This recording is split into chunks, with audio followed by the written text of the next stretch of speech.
second. All in favor?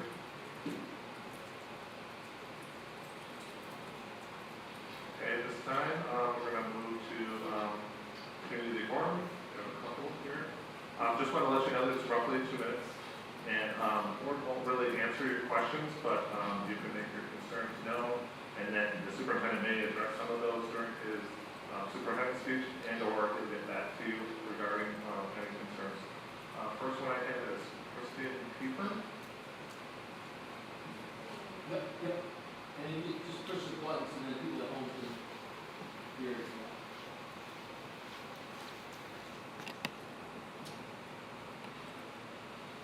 Good evening, everyone. My name is Christine Kiefer.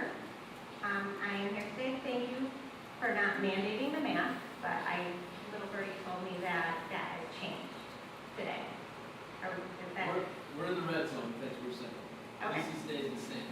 Okay, so I am here to thank you for not mandating masks on the students. Well, again, I don't, this will be back and forth, but you put this out from the beginning, the only time that it will be mandated is that we're in the red zone, Okay, and we're in the red zone. okay. So I'm here to address the masks. There is plenty of science showing that masks actually don't work. From the New England Journal of Medicine, quote, "We know that wearing a mask outside of healthcare facilities offers little, if any, protection from infection." From the CDC, there is no scientific evidence for healthy caring people wearing masks. The U.S. Surgeon General, Jerome Adams, said, "Masks are not effective in preventing the general public from catching coronavirus." And Mike Ryan, a doctor from the World Health Organization, concluded there is no specific evidence to suggest that wearing of masks by the mass population has any potential benefit. In fact, there is some evidence to suggest the opposite in the misuse of wearing a mask properly or fitting it properly. So I'm not sure if you are aware, but a group of parents actually sent out masks to the University of Florida requesting an analysis of contaminants after they have been worn for an average of 5.7 hours in a day. 5 of 6 masks were contaminated with bacteria, parasites, and fungi, including 3 with dangerous pathogenic and pneumonia-causing bacteria. 1/3 were contaminated with 1 or more strands of meningitis-causing bacteria. 1/3 were contaminated with a dangerous antibiotic-resistant bacteria pathogen. In addition, less dangerous pathogens were identified, including pathogens that cause fever, ulcers, acne, yeast infections, strep throat, periodontal disease, Rocky Mountain spotted fever, and many more. Any nominal benefit being argued for masks is drastically offset by this data. Again, I was going to thank you for not mandating them, but it seems that we have caved to the pressure of what we think we need to do because we're scared of science, which is crazy in a school district. I also was coming here today to ask you to unmask your staff and faculty. Whether a staff member is vaccinated or not, they should not be mandated to wear a mask. Why are we teaching students it is okay to segregate and label staff members based on vaccination status? If you're going to vaccinate individuals, well, vaccinated individuals account for a large percentage of new COVID cases. They are still getting it and spreading COVID. If you're going to mask the staff, mask them all or none of them at all. I would like you to also start educating the students on how to actually take measures to promote boosting their immune system. We need to stop feeding into fear. Teach them the facts. If they are 19 or under, there is a 99.997% chance that they are going to survive. So, 100%. This makes no sense. This makes 0 sense. It needs to stop. We need our board members to stand up for our students. It's time. It's been 2 years. Going on 2 years. I ask you to stay strong in your decision. Keep the masks off the kids. Do not cave to the pressure. Children need strong leaders in a time that they do not cave to baseless emotional blackmail of others. Also, some of you are on social media. I just have one thing to say about that. I love that we can communicate on social media. I would ask if any of you, any board member, were to discourage any of your community members to come out here and speak to you, I have a problem with that, and I would ask you to resign. Thank you.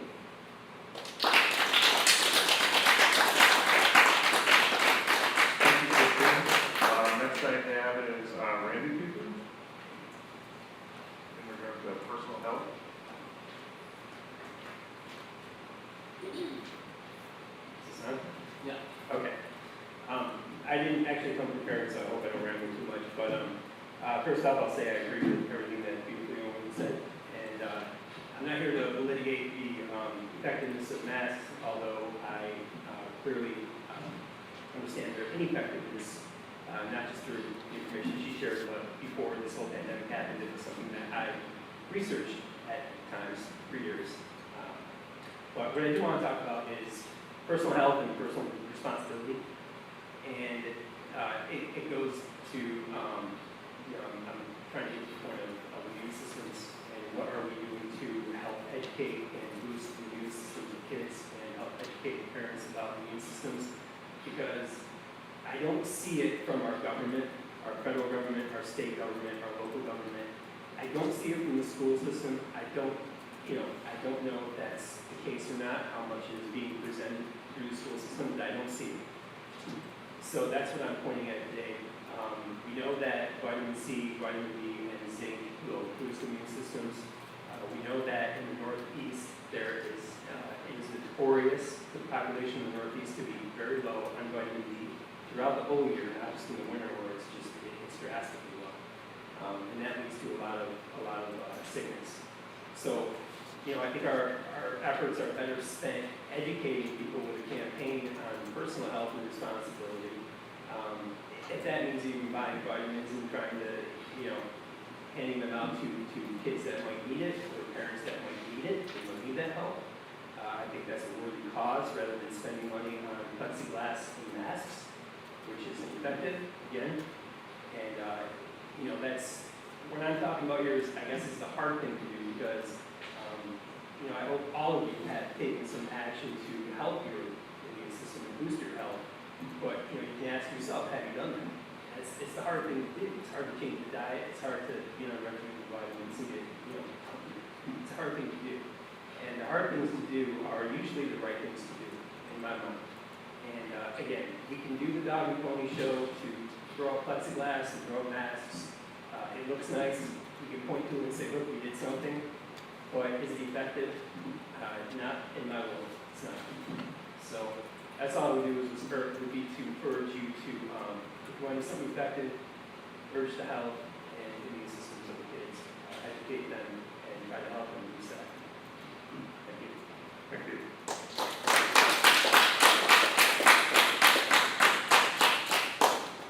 That's all we have is those two. Any board members have any community control? Good. We'll move on to item D. The presentation to the board for the district comprehensive improvement plan. Ms. Galvin.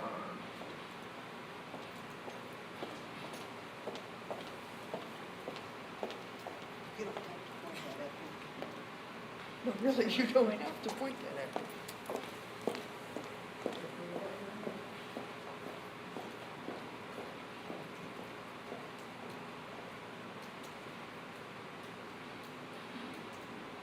Good evening.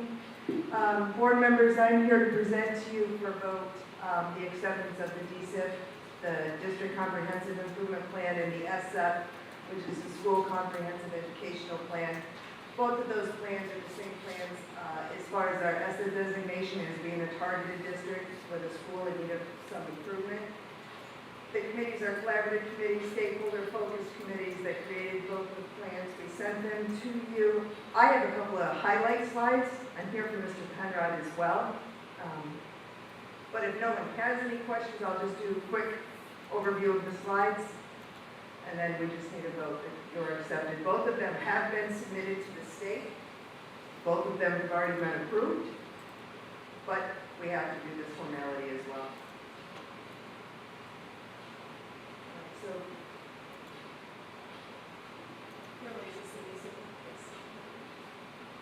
okay, so there are 3 commitments, 3 priorities. We came up with those based on some district-wide surveys to the kids, personal surveys, district-wide surveys to the staff, both instructional and non-instructional. So the first priority of commitment, as they're called, is every child has intentional opportunities to practice and build social, emotional, and cognitive skills. We've always focused primarily on the instructional and the instructional performance. They changed that a little bit this year because of COVID.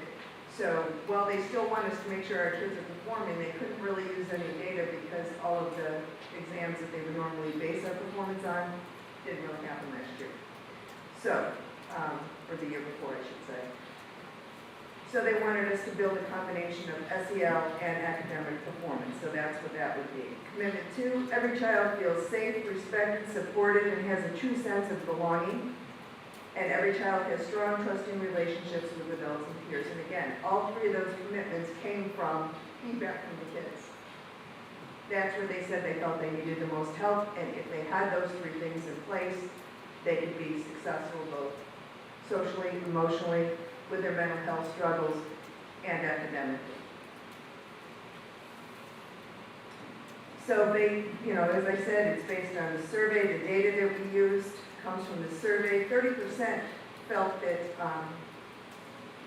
they couldn't make a connection with themselves, their schoolwork, and their school setting. Our STAR data, that's an assessment data for reading, for those of you who aren't really informed about that, shows that only 48% of our students are reaching benchmark for proficiency in reading, and the same in math. So we know we have a ways to go with that. What did we do? What are some of the strategies we've put in place? District-wide, we have AIS program enhancements. That's what a lot of those new positions were, trying to get the kids the additional support. They've been out of the regular instructional zone for a couple of years. We know they're going to fall behind a little bit. We're there to catch them with this. We have established a mentor or check and connect program. Sometimes it's called Big Brother, Big Sister, at every level. So kids will have an additional support and somebody watching out for them specifically. We're conducting a curriculum audit of our ELA and math to determine where are our gaps, where are our students not performing, what are our priority standards going to be, and then what are we going to do instructionally to make sure that we're catching the kids up where they've fallen behind a little bit.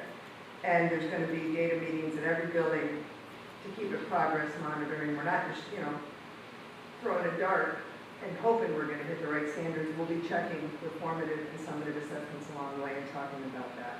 How are we going to measure our success? Because we know we have people that really want to know, how are you going to know that what you're doing is working? They told us we can use quantitative and qualitative data. Normally, they only want quantitative data when you're measuring your success.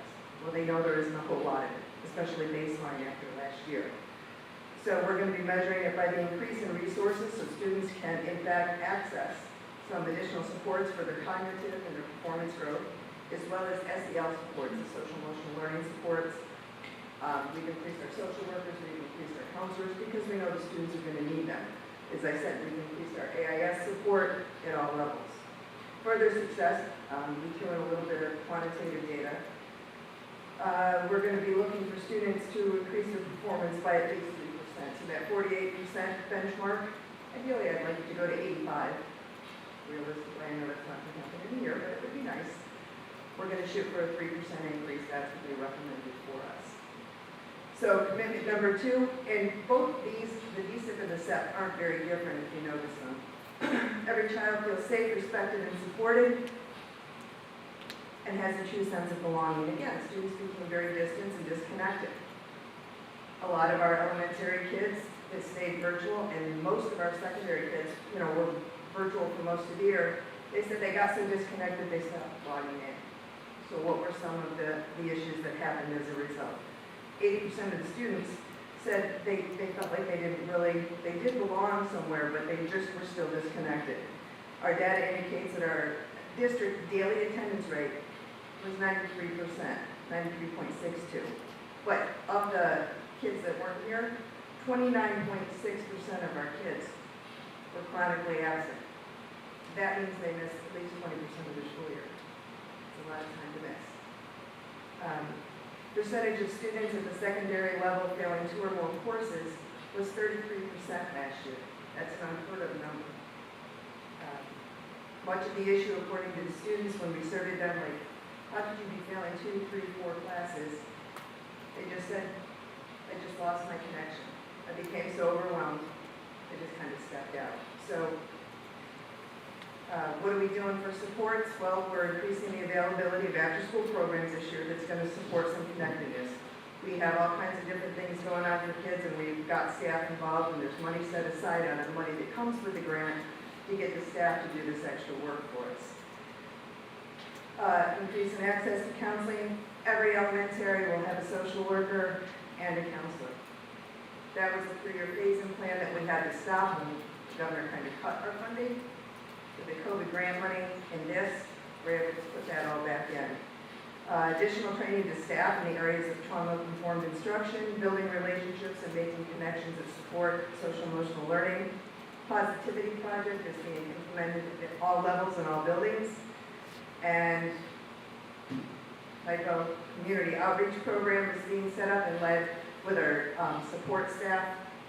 We're going to be doing some things, if all goes as planned, working in the community, building little parks, little gardens, all the funding that comes from these grants, we'll fund that. It's not, our general budget money, it's out of the grant.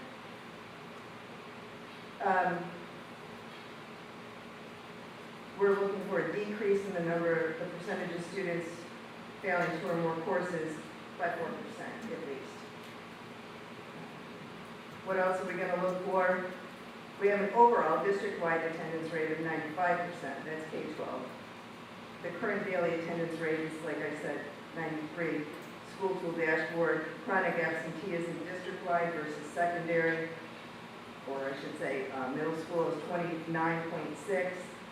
This is what we've got going on, and again, we want to move all of that from anywhere from 3% right around there to 4%. That's going to be what we're looking for. I personally think the kids failing 2 or more courses if we're back in school normal, or is normal, much more normal than we have been for the last year and a half. Our kids will meet that. They did a great job during summer school. I don't have the numbers, but I know you read them at the last meeting. The number of kids that sailed through summer school were amazing. Even though they could only normally take 2 classes during summer school, some of them finished them and recouped their credits so quickly they took an extra class. So we'll take that. I like that kind of growth. The third commitment, every child has strong, trusting relationships with adults and peers. Again, why did we do that? Students felt they needed it. Only 31%, but that's still too many kids that feel that they need more help.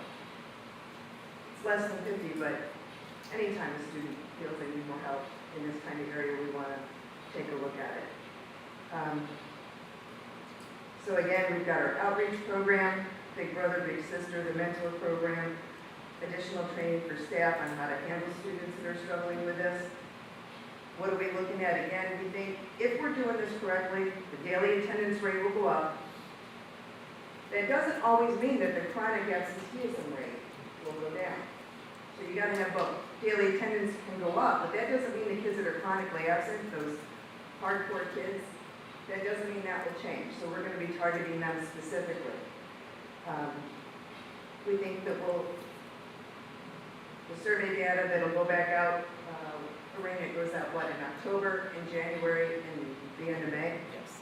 We'll survey those same questions again, get a feel from the kids how they feel about that. The state comes in, chooses a random selection, interviews the kids, gets feedback from them, interviews the teachers, gets feedback from them.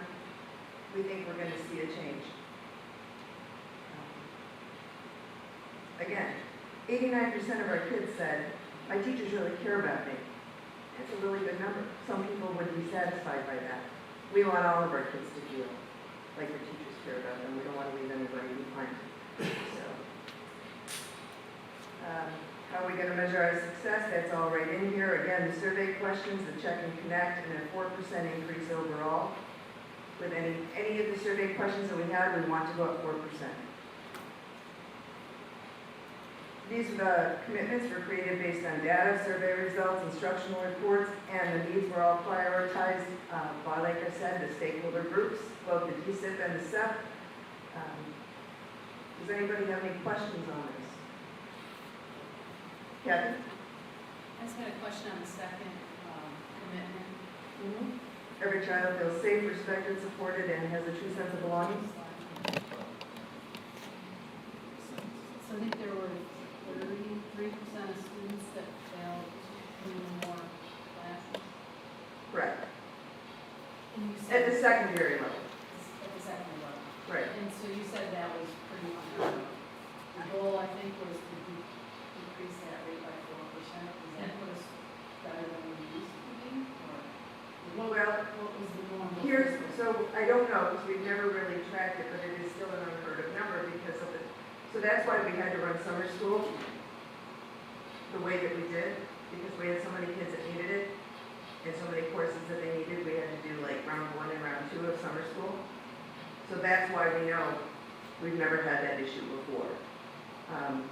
Do we have an exact number? I don't know. Raina, I don't think we tracked that down to the exact number because we've never needed that information.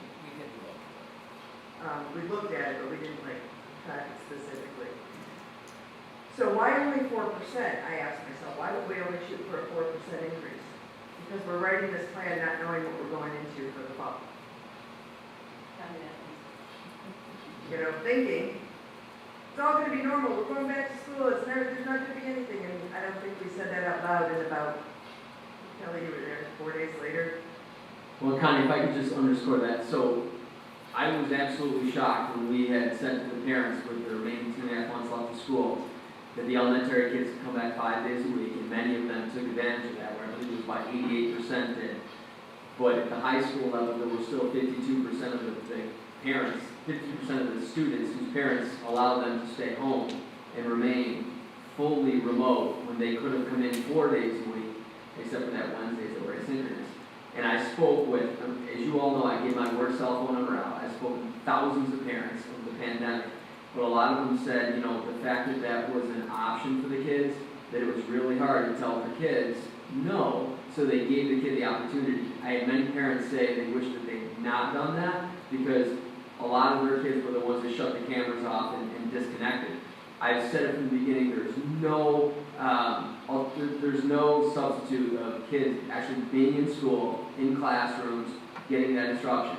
That doesn't mean that there were some students, it worked for them, but overall, like Connie said, we want to get back, and in doing so, we feel that that number of failed classes will drastically go the other way because they will actually be in school.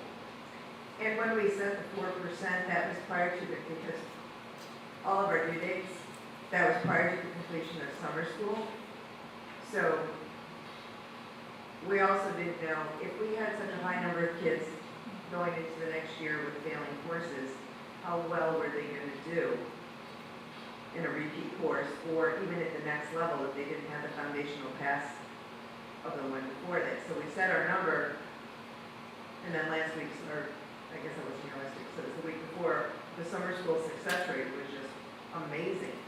And I was like, all right, that 4% won't be an issue. But when we set 4% back at the beginning of July, because we had to have this in by July 31st, we didn't know how successful the kids were going to be. So I am more hopeful that that'll at least double. But as my friend tells me, hope's not an intervention, so.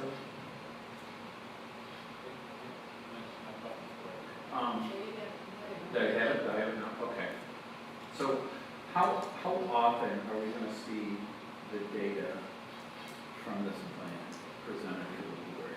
Good question. So big parts of this plan right here are incorporated into each school's plan, each principal's, each Connie, Aaron, Miranda, and myself. So it's going to be throughout the year. So for elementary, we're going to be looking at literacy, and we're going to be able to see those benchmarks throughout the year. There's going to be presentations on showing where they achieved that. At the secondary level, we have another benchmark. It's not DIBELS, but it is, you're going to see different, indicators of literacy, and that's going to be throughout. We're going to be looking at chronic absenteeism in all levels. We're gonna be charting that throughout the school year. So it's not gonna just be, we're talking about it now, mid-year, here's where we're at, and then end of the year. It's going to be ongoing presentations that we're gonna be talking about where we are, because in fairness, we're gonna be using the $12 million that over the next 3 years that we get. It's in grant form, they haven't given it to us yet in COVID relief form, but we need to make sure that these new positions of AIS, that they're working. So we have to be able to say, okay, here's the baseline. So her goals, Aaron's goals for elementary, my goals for all of you, are what we're doing to be able to support each level down to get to the student to see if they're actually making those gains. So to answer your question, it will be throughout the year. Steve, I don't know when you want us to present to you, so if you tell me which one, I can tell you when the best times are. So, like the surveys, it goes up baseline again, second week in September, Elena? I forget. Well, we wanted the school to get up and running first Right. before we say anything else, so it can be late September, early October. And then, so we won't have that data, Well, that's a baseline. Well, here's what I'll say about plans and execution and measurement, right, my overall experience of it, is that before you know it, it's gonna be March, right? And we're up, running, we're, whether it's red, different colors, masks, attendance and things. So I think that the more that we talk about it, and the more that it is presented, the better the execution of the plan is going to be. So it's, I saw it once a month, and that's great. And I don't think that in Friday's memo, right? But I think there needs, if we're just talking to the board in January, I don't think we've got our pulse on it, because this is a normal year, we can kind of wait for it, but I don't think that it's gonna be. I hope we can get back, right? And I think that's the goal with the presentation and the overall plan. I think it's a fantastic one, and we've got results. Because to me, it's. I wrote a plan with an elementary, second grade teacher. So I had her for 2 hours, and next thing you know, I was in another chair. And there was a couple things that always interest me when you do a change. And one of the changes is that we had a lot fewer students in our class. Right? Some kids were at home, some were in G12. Second thing is that she was required to meet them at the door. She'd never done it before. Right? As a teacher, she's been teaching for about 18 years, never went at the door. But she found, because I was talking about SBOs and I was at the front gate, and just seeing the kids, daily coming in and out. She goes, that was astonishing to me to say that, because by meeting them at the front door, I knew they were when they were walking through the door. So that was a change for her. So any of this, right? So if we're looking at what's going to be required for the upcoming year, we've got the plan. We're taking a look at it and how quickly we can pivot to focusing on things that are successful, dropping the things that are not, and making that shift. We've got personnel, we've got money, and I just. So the more I guess that we can present and talk about it, the more it will be trickled down. And I don't want to say, well, the board's really interested in it. I think everybody needs to be interested from the top down.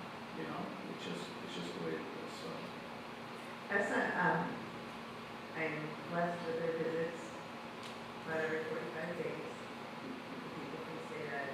So it is very closely monitored immediately, all the way through. We have to have certain things ready for them.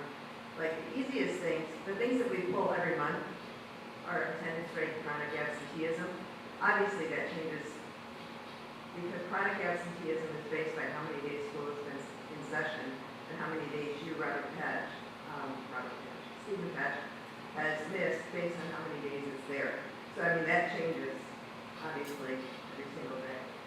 But those things are all monitored because we have a tiered intervention system for that. So every month, each building reviews their chronic absenteeism and their attendance rate so that they can put in appropriate supports based on whether the students at a tier 1, 2, 3, or 4 level of absenteeism. How are we going to measure the overall success of all the additional SEL supports? That's going to take some time. That's why we made that measurement access. So we'll be monitoring how many kids are we seeing, what are they doing, how much more access do we one of the things we've looked at in the past is how many, what we call hospitalizations or transfers to different locations for kids who are in crisis.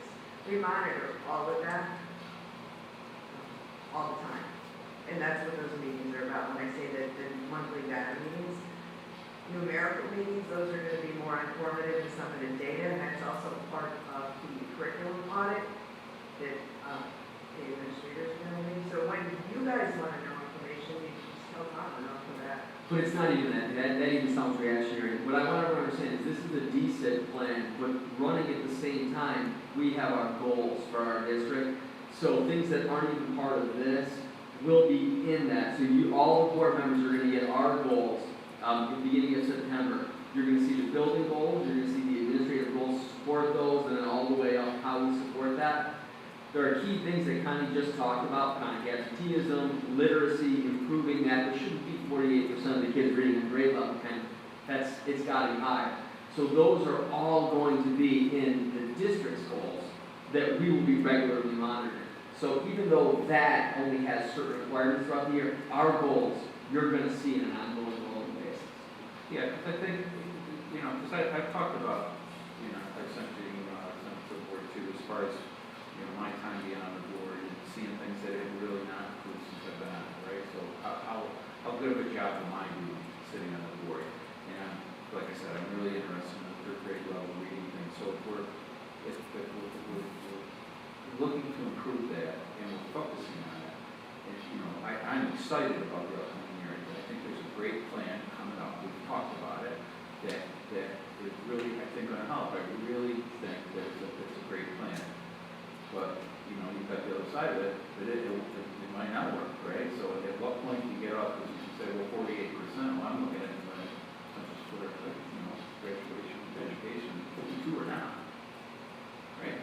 So I'd really like to get, you know, on the part where we're, yeah, this is working, we're going, we're improving, and at some point, if other schools do it, we're at 85, right? And we're going across that thing, so steady improvement. With that, I'll do it. Okay, so I know that, states that you have additional training for staff for trauma-informed instruction, but I'm kind of interested to know what kind of other tools or aids that we have for teachers, because I think, you know, the teachers too have experienced, you know, an unsurmountable amount of work throughout, you know, the pandemic, and our teachers have done great at it, but I want to make sure, you know, if we're asking them to increase, you know, the positivity rates and, you know, those positive associations with relationships with any, you know, adults in the schools and all of the other things that we're expecting them to do. You know, what other sorts of, I guess, aids or tools are we giving the teachers to be able to deliver this comfortably without additional, you know? Outside of training, besides training, what are we giving them? Yeah. Well, so we have what's called, we have some materials and resources money. So if they have decided, let's say that we wanted to do an after-school activity to increase the connectedness, that might be, I don't know, there's something from age in a minute, like a Yu-Gi-Oh card club. I don't know if we still have those or not. Well, let's just say that they did. We would finance your time, and then we would give you a stipend for the materials for the kids to be able to do. We also know the kids like to eat, so, you know, there's like snack money, and things that normally, you know, teachers always would say, oh, so much I take out of my pocket. Well, I make sure within the grant, that money's there. So if you come to me and you say, I think ukulele club, see, that's not old, but it's very good. Ukulele club would bring some more kids and make them more connected to school, and it really does, it's very cool. I need, she's writing this down, 16 ukuleles at, I told her she'd write it down, like $22 a piece. No, it's $22 a piece. We'll figure it out. We would make sure that the supplies and materials were there within the budget of what we could do. That's different. And then, so she would get paid for her time, we would come up with an amount of money and say, okay, well, the way the grant's broken up, we can give you this much, how many of these can you get? So that's something different that we haven't been able to do before, because, again, have that kind of cash flow, but the grant is making it possible. If there are no other board members, normally, school boards don't go to the audience with their hand up, but was your question related to this? Yeah, I'm just wondering what would the anticipated goals of the school district, what correlation, they figured in your dummy studies, math learning, and how that correlates with the goals. In order with the 4%, was that going to affect that? I So, guess I don't let me know the address answer to that. So, in wrapping up yours right now, Connie, I know you guys want to kind of hear what I had said, that I'm going to address all of this, the communication and the plan, and I will address that as I was talking specifically with goals that you guys were just talking about, not about the, I think maybe a specific example would be goal 3 was support adults, and you want to have faith in the relationship with them, but we're going to segregate them and say these are vaccinated, these are unvaccinated, because they're I mean, learning. so, again, How are you going to trust that teacher if they? I get that, but I'll get into that part. When I talk about all this, I'm going to encapsulate every, the questions that you're asking about. If some people, because I wrote down those questions that the parent had asked, that how is that some of the teachers, wearing masks and whatnot, I'm going to get into all of that when it gets into Well, I think it's very specific to goal 3. specifically towards the 4%. Yep. So the 4% wouldn't have been included, because remember, that was done in July. Studies involved in that. We're going to get into, again, we're going to get into all of that. I will address that. What kind of, I'm answering the question, and I'd like it to be answered. In this report, which I think is great, I don't think I can see too many things that I don't like, but that I thought was very good.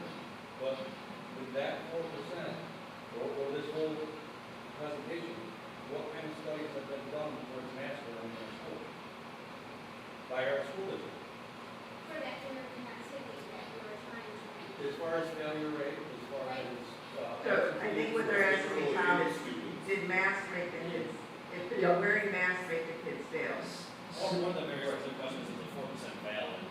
Right, so I would say, That's maybe negative 4% versus, I would say the biggest reason that we looked at why students failed was that when they were home doing remote, there was a huge disconnect. A lot of students had turned off their computers, and in fairness to those students that were at home, we don't know what they were going through. We don't know what their parents were going through, and there was a disconnect. We did over 125 wellness checks where we sent our SPOs, counselors, school psychologists, because the kids just weren't in a good spot remotely. But when it came to the mask throughout the year, at that point, that was the decision of the New York State Health Department. There were guidelines we had followed. I will get into all of where we're at right now for the school year, and inevitably, with the new governor, Kathy Hochul, starting tomorrow, has already said she's going to do with the mask mandate. That will all be part of the conversation that I have. But I understand you wanted to ask the question, how did the struggles impact with mask wearing?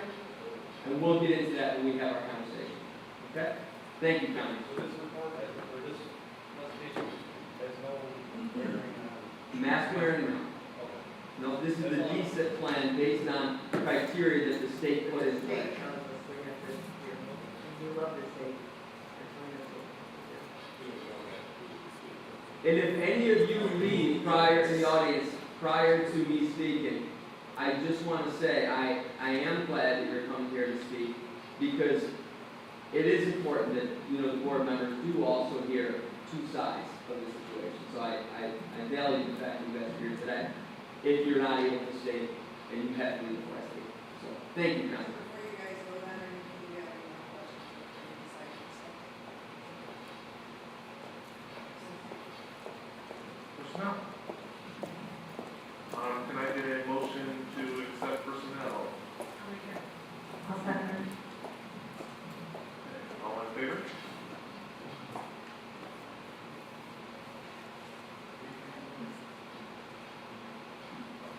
Personnel in favor?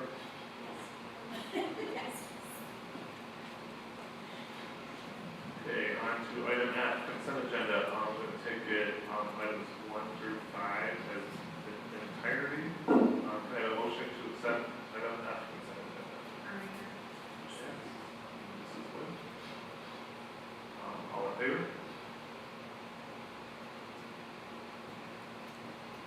Okay, item G, board members report. Since we were just here a couple weeks ago, but does any other board members have anything?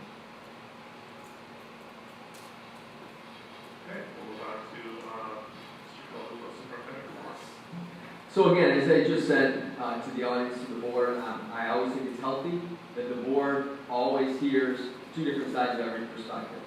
As I said, I've given my cell phone number out at the beginning of the pandemic, and it's not a false estimate for me to say that I've spoken to thousands of parents out of the roughly 8,000 parents and guardians that we have. And in doing so, I would say that the sentiment that audience members have here right now is a feeling that is absolutely, I would say, the majority of our parents have that.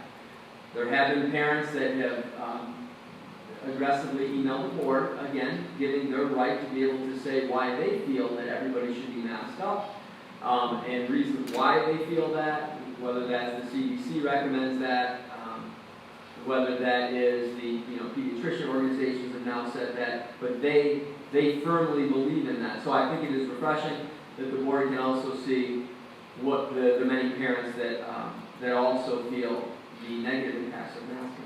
So I just want to be able to start and say, back on August 5th, when we found out that New York State Health Department was going to play no role, we were waiting. They kept saying, okay, there's going to be something coming out from the health department, and it's going to talk about all the requirements of opening schools. It's going to talk about social distancing. It's going to talk about mask mandates, all of that.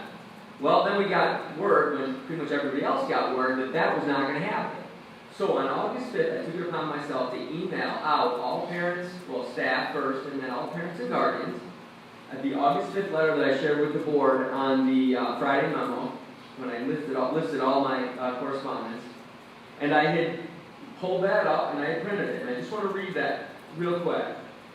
I said, I've received numerous phone calls and emails from parents/guardians seeking an update on what the fall will look like for their children as they now enter the second half of the summer vacation. Up to this point, we have been very reluctant to put out any update, knowing full well that we would receive word from the New York State Health Department and the Governor's Office with guidance restrictions that all schools in New York State would be required to follow. Today, New York State school districts were informed there would be no additional guidance coming from the New York State Health Department or the Governor's Office, as they provided local districts with the opportunity to decide for themselves how they want to progress into the start of the school year. So I think it's important that I take a step back and I mention that at the very beginning of summer, so the end of the school year, the governor and the health department had put something out saying the numbers were very low and that schools had the opportunity to utilize summer camp rules and that masking was optional. I have to say, I believe we were the only school district in the region that took advantage of that. At least that's what the health department told me, because when they found out that we had 200 high school students, that 175 of them went unmasked. When we had middle school of 100 students, we had 75 of them that went unmasked. We had 55 first graders, we had 43 of them that went unmasked. We had approximately 300 basketball players where 90% of them went unmasked, and probably about the remaining 8% had the mask underneath their chins, so we weren't even really wearing them, so just a small number of kids actually wore the mask. And we also had band music that was indoors, and the majority of them also were unmasked. And we had no issues. So I just want you to remember that as I continue this. So this is again August 5th. It was my recommendation that school districts have conversations with their. It was recommended that school districts have conversations with their local health departments, their chief medical officer, and the Board of Education. We have done just that. And after speaking with our district's chief medical officer, that's Dr. Hamilton, and through continuous discussions with the Board of Education, we have determined that unless we see a significant spike in the number of COVID-19 cases in our district, we would not begin the 21-22 school year requiring students to wear masks. We were given the opportunity to provide our elementary, middle, and high school students and summer schools everything that I just said to you, and we went with not masking them up. We had just completed our summer school programming, and we had no issues, even though approximately a majority of the students went without wearing a mask. I said, given the fact that the local school districts now have the authority regarding mask mandates, we feel by providing all parents/guardians with a choice that best suits their child, whether that is to wear a mask or not, is the best course of action moving forward. With that said, we will absolutely continue to monitor the number of COVID cases and the spread rate, and will increase restrictions to reflect the current conditions at that time if warranted. If we experience a significant spike in COVID cases, the next logical step would be require all vaccinated students to wear a mask.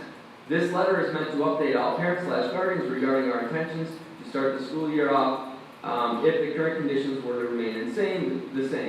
The safety and security and well-being of our students remains our top priority. This is a very fluid situation that can change at any time. We continue to keep you all informed.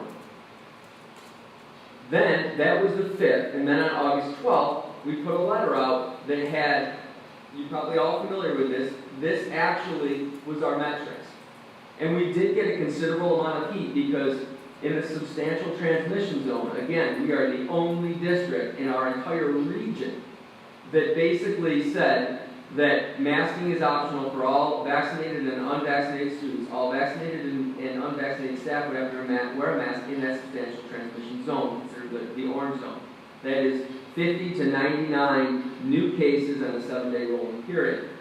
So then that went out. Then on the 18th, about a week later, the 18th, we put another letter out, and it basically said, now that Oswego County and Onondaga County are both in the red zone, that masking would be required until they were no longer in the red zone. We talked about what it meant in that letter, and what would require or push us into the red zone, and that is a 7-day rolling average where there would be, it essentially came out to be a daily rolling average of 14.21 new cases per day, or a 7-day rolling average, would put any county per 100,000 into that red zone threshold. Since then, there's been numerous phone calls from parents that were mostly the same group of parents that were very upset with that. And they had said, this is not right, we should be masking everybody, no matter what. Well, that was very difficult for myself, this board, and our administration to do, to put out a universal blank statement that said, we're going to mask for the 21-22 school year, kind of runs contrary to what happened over the summer when we were in the moderate zone. So we were in the moderate zone in the summer, and there were teachers that were unvaccinated, didn't have to wear any masks. There were teachers that were vaccinated, they didn't have to wear any masks, and students, it was just a choice for them. Parents all received that information prior to the start of summer school, so no parent would be caught off guard. And if they wanted to choose to then not have their kid do summer school, because some kids would be not wearing masks, that was their choice. So, as a district, we've been very clear with that. The only thing that has changed was that this weekend I received an email from our Chief Medical Officer, Dr. Hamilton, that said, at this point, with the growing number of cases in hospitals and ICU beds in our residents that are in Syracuse hospitals, those rooms are filling up. I specifically said, are there children in those rooms? And she said no. And I think that's important that we say that right now, because we're not seeing children in hospitals. I only say this because I didn't want to make a decision based on fear or based on pressure. I wanted to be able to make it, like I said, from the original on August 5th, that we were going to make a decision based on the actual spread rate. Again, with that being said, there was a very small percentage of very angry parents because they wanted it universally masked up no matter what.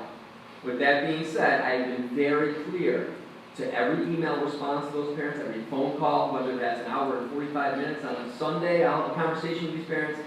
I am very clear, and what I say is there's definitely a difference between the student being able to tolerate wearing a mask for 7.5 hours and students feeling uncomfortable wearing a mask for that amount of time.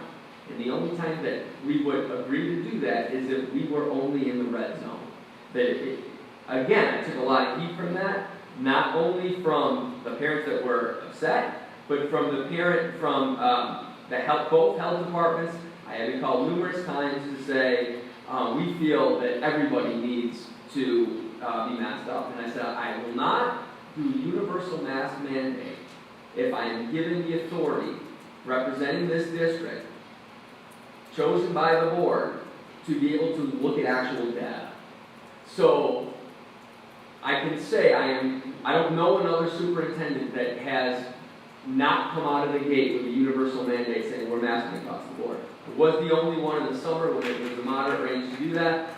No, and I appreciate all of you being here, and it's important. I don't want you to think that We don't feel that way. I have 2 children. I have a 9-year-old and I have a 7-year-old with autism, and I know wearing a mask for him is not fun. At church, they make the kids wear masks, and it's very difficult for him. So we didn't go, and that stinks because my youngest really liked church, believe it or not. He's autistic, and he likes things that some people may think are strange, and that may be one of them. Not knocking church, but that's unfortunate, but he doesn't like to wear it. So I totally understand that. Stop going though. That's unfair for schools, that we'll stop going to that. Yep, and yes, we didn't go just this last time. We want to see how it shakes out because I have maybe a little bit of a different opinion than my wife, and we're together, and I just want to be respectful of what she says, and what they say, happy wife, happy life. But I hear what you're saying. I respect what you're saying in the audience. I don't want you to think that anybody on this board thinks that what you're saying is foreign or odd, because I do believe that this board is pretty together in the thought process that we did not want to add additional mandates, whether that was because we were pressured or not to. With that being said, I did say from the beginning that if the cases substantially increased, which we went from moderate to the red zone, that they have, when you just actually look at the numbers, and I made phone calls. I have a lot of friends that work in hospitals, and they said the numbers are really, really high. And the ICU units and beds are at, working at near full capacity. But again, I made sure to say, but are there children in those? And they said, no, they're not, which is important. Because I'll never misuse and I'll never tell the audience, I'll never tell the community or the board something to push a certain agenda. I can say right now there were a lot of confused parents because they heard, and no disrespect to him, I don't know if it was an accident or not, but they heard the Onondaga County executive, Ryan McMahon, say in a press conference last week that all students should mask up no matter what, because if you have a kid in the room that's not wearing a mask, and you have another student in the room, no matter where that student is seated, that tests positive for COVID, everybody wearing a mask, not wearing a mask in that room would have to be quarantined, and that's just not true. I immediately over the weekend called the Onondaga Health Department. I said, I'm looking at your new revised quarantine guidelines. I don't see that anywhere. And they said, because that is not accurate. It's still that 6-foot rule. So I will never mislead the community when it comes to factual information. I'm never going to show one side of an agenda because, as you can see, just from our conversation with goals and literacy, this board will hold me accountable as they should. So I will never, nor will my admin unit, ever mislead people. So basically that's where we're at right now, and a lot of people do believe that it's going to be a moot point tomorrow morning when the new governor comes in and works with the New York State Health Department, and that mandate will be made. And then this, unfortunately, will go out the window, and any hopes of it coming down to the substantial zone where all the students can still choose will not be able to, because it would become another executive order, just like what we had to follow through last year. I say all of this right now because I don't want anybody in the audience to think that we're being driven by fear or who complains the loudest, because we're not. So you're saying this is going to be executive order, even though there's a state emergency, and that you will have to comply? Then, correct. If there is an executive order, we no longer. So right now, we're able to do all this stuff because the New York State Health Department backed away, and they said in the summer that it's going to be left up to superintendents. Just as quick as they walked away, they have the authority to come back in, and that we are mandated to follow what the executive order that they put out. Just like when Ryan McMahon for Onondaga County, there's an executive order that said all school employees that are not fully vaccinated will have to test weekly. That's a mandate. So if that happens, so that's Brewerton Elementary, so then if that happens for our county, then we would be mandated to do the same thing as an executive order. So if there's an executive order, we must comply with it. And I think that it's important for the community to understand. Tom, you're a superintendent because you hold a license, right? Yep. You hold a license and that's issued by New York State, right? So if that license is taken away, you can't do this job anymore. So when you say, well, we need to go out on our own, we need to do our own thing, we don't have that ability. Because New York State controls it. It controls who the superintendent is and everybody's licensed. So it really, it's the system. We've been talking about it for years, but Well, it's not only do they control his license, but they also control our funding, which more than 60% of our funding comes from the state. So if they say these are the rules and we don't follow them, then suddenly we don't get the money back. Over $50 million on an $86 million budget is state aid. But Steve, you hit the nail on the head. If I did not follow any of the executive orders, there's an immediate Part 83 on me, and then I'm gone. And the next person that comes in that tries to go off on their own, they're gone. And in the meantime, everything that is an executive order must be followed and applied. I understand all of that. I'm trying to get educated on who I have to go to now. Sure. Well, I'm just gonna tell you, just to keep our meeting going, if you have any questions, you can always talk to Tom. He's always open. And if you have any questions afterwards, you know, he's here usually afterwards, and we're almost done, really. But, well, you. What afterward, here's the, afterwards, I'll answer anything. If you want to email me, you want to call me, or you want to come in, I'll meet with you. I've met with parents that are literally anti-mask, and we walk the track together.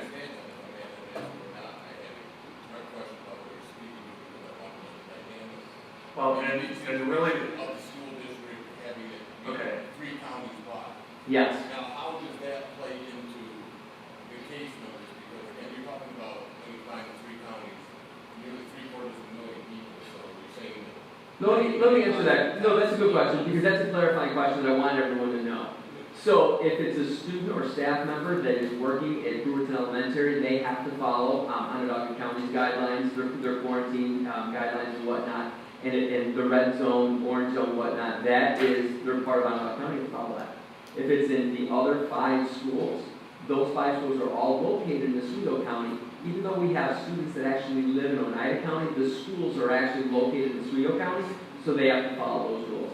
And again, any other questions, I'll say after the meeting, I'll answer any questions that you guys have. If you want to set up time, come meet with me, because I definitely see value in what you guys are saying. I know, but board law and Robert's rules doesn't do that. They don't have the back and forth. But whatever you say to me, if you want to email me and email the board at the same time, then they know that you have asked that. But I'm not trying to be disrespectful. It's not back to back. It's the board's meeting. So I just don't want you to think that I'm trying to shut you down, because if we did this now, every board meeting would be back and forth with the audience, and we would have set a precedent. going forward, item H is the approval of the 2021-22 school tax warrants. And I know Mrs. Weisberg is here, but I'm going to do a motion to get it on the floor first. I have a motion. Second. And does anybody have any questions for Mrs. Weisenberg or Maureen in regards to this? Do you want to discuss anything? No? What was that? I got one. Okay, Brenda, all yours. Can I have a motion to accept the tax warrant? Second. All in favor?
Well, it was kind of weird, so just looking at this.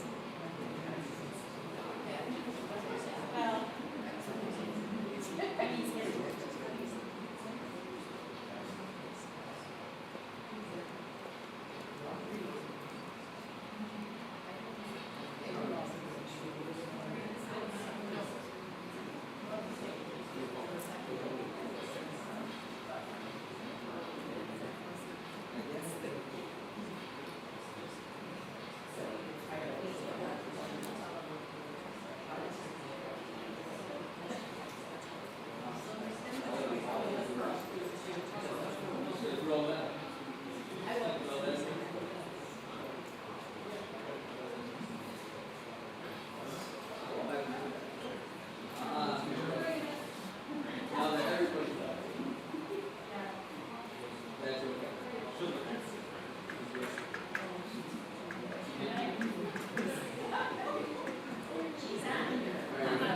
Okay. Thank you, Brenda.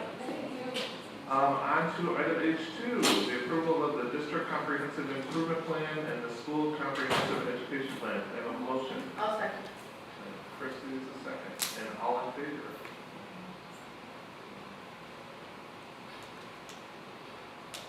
And item I, adjournment. Can I have a motion to adjourn?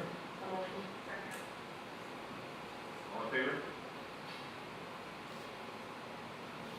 We're good to go. It's 7:38, girls.